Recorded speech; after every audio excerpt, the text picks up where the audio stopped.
சக்தி press ரிலீஸிலே சந்திக்கிறோம். இன்று வெள்ளிக்கிழமை, இந்த வாரத்தின் இறுதி நாள். அதே நேரம் இந்த மாதத்தின் இறுதி நாள் 31 ஜனவரி மாதம் 2014 இறுதி விடயங்கள் அதிகமாக தகவல் சரிந்ததாக இருக்கு. எனவே தகவல் சரிந்த விடயங்களை தரவுகளாக தருவதற்கு நமக்கு ஒரு பெரிய துணை வேண்டும்.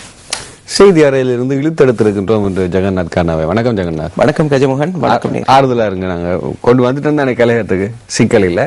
வளமையாக நாங்க தமிழ் பத்திரிகைகளை நாங்கள் கூடுதலாக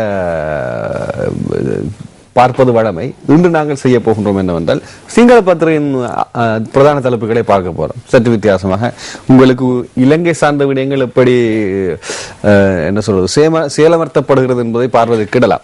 அந்த அடிப்படையில் மௌபிம பத்திரிகையினுடைய பிரதான தலைப்பு, நான் நினைக்கிறேன் நீங்க இன்று பத்திரிகை பார்த்தால் கஜமோகன், மிகவும் கவலைக்குரிய செய்தி தான் இது. பார்க்கலாம். බඩගින්න දරාගන්න බැරිව අම්මයි දරුවන් 4 දෙනයි දින 5ක් කරවිල කාලා මව අසාධ්‍යව රෝහලේ. இது மௌபிம பத்திரிகையின் செய்தி. அனுராதபுரத்தில் உள்ள ஒரு கிராமத்தில் இருந்து தான் இந்த சோக கதை வந்திருக்கிறது. அதாவது பசி கொடுமையை தாங்க முடியாது பாகக்காய் உட்கொண்டிருக்கின்றார்கள் 4 பிள்ளைகளும் தாயாரும்.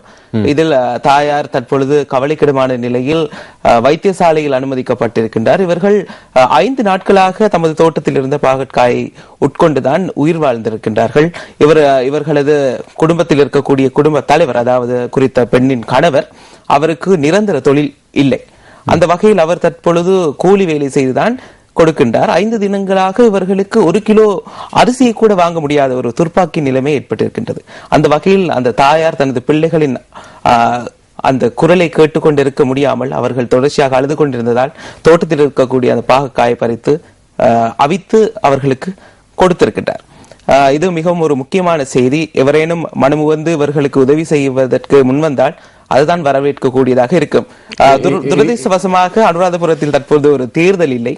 தேர்தல் இருந்திருந்தால் உடனடியாக அரசியல்வாதிகள் எல்லாம் அந்த வீட்டை சூழ்ந்திருப்பார்கள். தேர்தலில் வெற்றி பெற்ற அரசியல்வாதிகள் அந்த வீடு எங்க இருக்குன்னு தெரியாத அளவுக்கு இருந்திருப்பார்கள் நினைக்கிறேன். ஆனால் வாக்கு வாங்கும் போது சென்று ஏதாவது கொடுத்திருப்பார்கள். இந்த மௌபிம பத்திரிகை நாங்கள் பாராட்ட வேண்டும். இத்தகைய ஒரு செய்தி அவர்கள் பிரதான தலைப்பு புகைப்படத்தோடு கொண்டு நான் நினைக்கின்றேன். தற்போது இந்த சூழல் நிறைவு பெற்றிருக்கக்கூடிய வாய்ப்பு இருக்கிறது. ஏனென்றால் இது உடனடியாக செய்யக்கூடிய உதவி. பலர் அனுராதபுரத்திலே மனிதர்கள் இருப்பார்கள். அவர்களுக்கு உணவை வழங்குவதை விட ஒரு நிரந்தர வருமானத்திற்கான வழிவகைகளை ஏற்படுத்தி கொடுப்பதுதான் சிறப்பானதாக இருக்கு. அடுத்து அத பத்திரிகையினுடைய செய்தி. මට රුපියල් 100ක් දෙන්න. ව්‍යාපාරිකයන්ගෙන් මුදල් ගත් විට ඔවුන්ට සලකන්න වෙනවා. මෙච්චර ඡන්දෙට ව්‍යාපාරිකයන් මෙවර ඡන්දයට ව්‍යාපාරිකයන්ගෙන් මුදල් ගන්නේ නැහැ. ඡන්දදායකයන්ගෙන් රුපියල් 100ක් බැගින් ඉල්ලන්නේ යහපාලනය වෙනවා. நீதிக்னி உதய கம்மன் பில முன்னாள் மேல் மாகாண சபை அமைச்சர் உதய கம்மன் பில தற்பொழுது கூறியிருக்கின்றார், இம்முறை தேர்தலில் போட்டியிடுவதற்கு அரசியல் வியாபாரிகளிடமிருந்து உதவிகளை பெற்றுக் கொள்ளப் போவதில்லை. நமக்கு தெரியும், வியாபாரிகளிடம் பணம் பெற்றுக் கோடிக்கணக்கில் பிரதி உபகாரம் செய்ய வேண்டிய நிலை ஏற்படும். அந்த வகையில் இவர் தற்பொழுது பொதுமக்களிடம், அதாவது வாக்காளர்களிடம் 100 ரூபாய் வீதம் கேட்டிருக்கின்றார். நாங்கள் ஏற்கனவே இந்தியாவில் இந்த நிலையை காண்கின்றோம். தற்பொழுது பாரதிய ஜனதா கட்சி, ஆம் ஆத்மி கட்சியும் இப்படித்தான், பாரதிய ஜனதா கட்சியும் 1 நோட் 1 வோட் என்ற திட்டத்தை, அதாவது ஒரு வாக்கு ஒரு நோட்டு என்ற திட்டத்தை ஆரம்பித்து அவர்களும் பணம் வசூலிக்கின்றார்கள். அந்த பாணியில் தற்பொழுது உதய கம்மன் பிளவும் வாக்காளர்களிடம் 100 ரூபாயை கேட்டிருக்கின்றார். அத பத்திரிகையினுடைய பிரதான தலைப்பு தினமின பத்திரிகை நேற்று உயர் நீதிமன்றத்தில் வந்த பரபரப்பான ஒரு தீர்ப்பு தொடர்பானது. අයවැය පැරදුණු හෝමාගම කැස්බෑව අද சொல்லணும். හෝමාගම කැස්බෑව බුලත් සිංහල මාතර හිඟුරක්ගොඩ හඟුරන්කෙත ඉඹුල්පේ දමන අයවැය පැරදුණු ප්‍රාදේශීය සභා 8කට දිගටම වැඩ කරන්න උසාවියෙන් ඉඩ. මාර්තු 31 තෙක් අලුතින් සභාපතිවරු පත් කිරීමට බෑ. උපසභාපතිවරුන් 3කට සභාපති පුටු දිගටම හෝමාගමට දමනට පනවා තිබූ තහනම් නියෝග දික් කරයි. දැන්වීම් නොලැබුණු වගුත්තරකරුවන්ට නොතීසි. இதோட முதலில் நான் நீங்க விளங்கப்படுறதுக்கு முதல் ஒரு விஷயத்தை கூற வேண்டும்.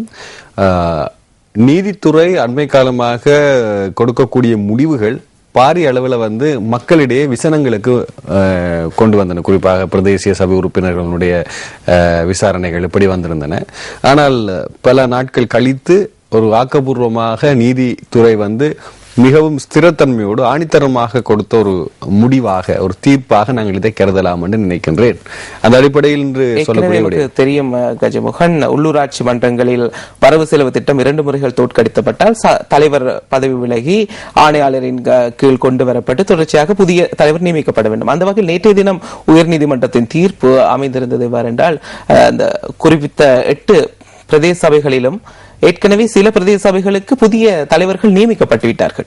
சில தலைவர்களை நியமிப்பதில், அதாவது அவர்கள் பதவி விலகுவதில் தாமதம் நீடித்தது. ஆகவே 31ஆம் தேதி வரை இடைக்கால தடை உத்தரவு. எவரையும் புதிதாக தலைவர் பதவியில் அமர்த்த முடியாது. ஏற்கனவே அமர்த்தப்பட்டவர்களை அங்கிருந்து நீக்க முடியாது. வரவு செலவு திட்டம் தோற்கடிக்கப்பட்ட நாள் முதல் நேற்று வரை இவ்வாறு நடவடிக்கைகள் மேற்கொள்ளப்பட்டு வருகின்றதோ அதே நடைமுறை தொடர்ச்சியாக பின்பற்ற வேண்டும் என உயர்நீதிமன்றம் தீர்ப்பளித்தது. அடுத்து திவைன பத்திரினுடைய செய்தி. හමුදා ලුතිනන් සෙබළු 11ක් රක්ෂිතේ ගස් කපද්දී දැලි. දවකඳන් 28ක් පටවාගෙන යමින් තිබූ truck රථයක්ද අල්ලයි.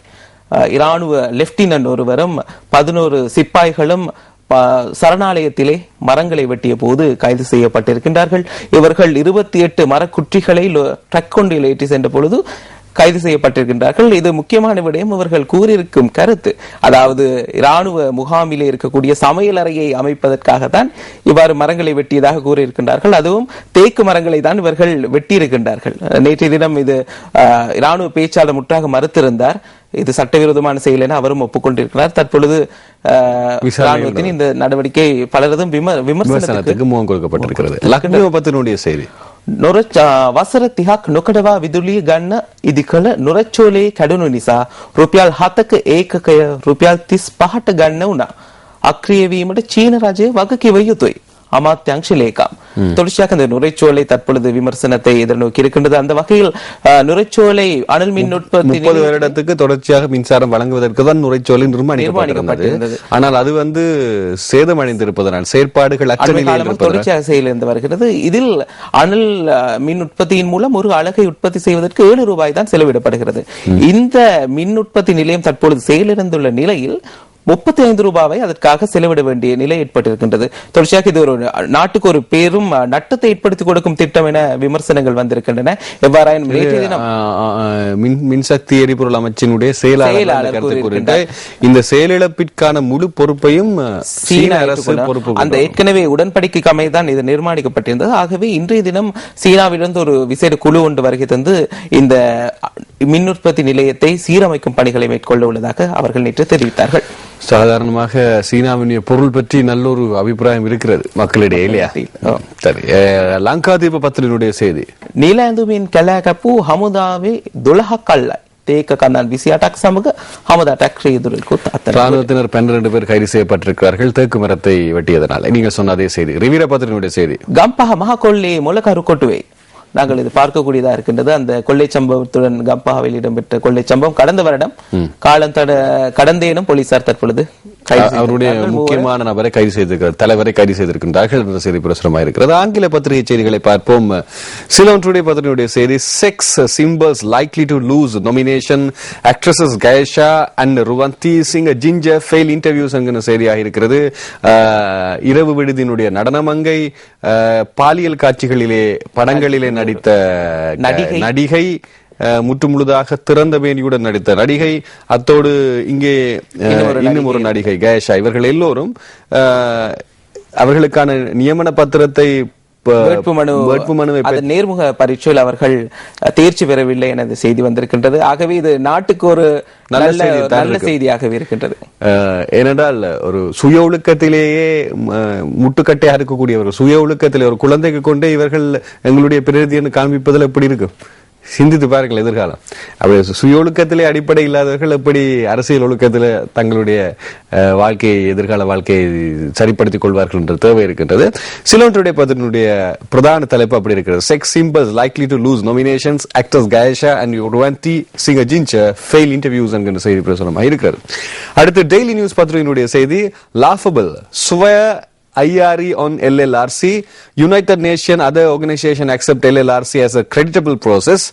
Government not concerned about individual views என்கின்ற செய்தி ஒன்று பிரசுரமாக இருக்கிறது. சிரிப்புக்குரிய விடயம், சுவைக்குரிய விடயம், அவர் கூறியிருக்கின்ற சர்வதேச மன்னிப்பு சபை கூறியிருக்கின்ற விடயம், இது பற்றிய விஷயம். குறிப்பாக பெட்ரோலியம் இண்டஸ்ட்ரீஸ் மினிஸ்டர் அன்று Priyadarshana Yapa yesterday lashed out the British Minister of State of Foreign and Commonwealth Office Hugo Schuer for making a statement devolving the lessons learnt and reconciliation commission appointed by the Sri Lankan government.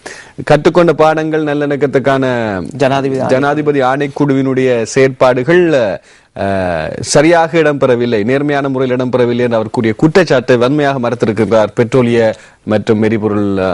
பெட்ரோலிய அமைச்சர் அனுர பிரியதர்ஷன யாப்பா என்பதும் குறிப்பிடத்தக்கது. இப்படி இருக்கிறது. நகைப்புக்குரிய விடயம் என்ற விடயத்தில் இந்த டெய்லி நியூஸ் பத்தினுடைய பிரதான தலைப்பு பிரசுரமாக இருக்கிறது. இப்படி இருக்கிறது அரசு பத்தினுடைய தலைப்பு. இப்ப அண்மை காலமாக அரசு பத்திரிகைகள் அனைத்து நீங்கள் பார்த்திருக்கலாம் இருந்தால் 15ஆம் தேதி ஜனவரி மாதத்திலிருந்து தலைப்புகள் எல்லாம் இலங்கையினுடைய செயற்பாடுகள் சிறப்பு அப்படி என்ற அடிப்படையிலே தான் சென்று கொண்டிருக்கின்றது, ஒரு புரோபகண்டா. ஆனால் அனுராதபுரத்திலே 4 பேர் பாகற்காயை உட்கொண்ட விஷயம் எங்கேயுமே வரையில்லை. அடுத்து டெய்லி மிரர் பத்திரிகையினுடைய செய்தி, United states moves ahead with resolution on Sri Lanka, India to remain engaged with Lanka என்கிற செய்தியாக இருக்கின்றது. ஐக்கிய அமெரிக்கா இலங்கைக்கு எதிரான பிரேரணை கொண்டு வருவதற்கு தயாராகி கொண்டிருக்கின்றது.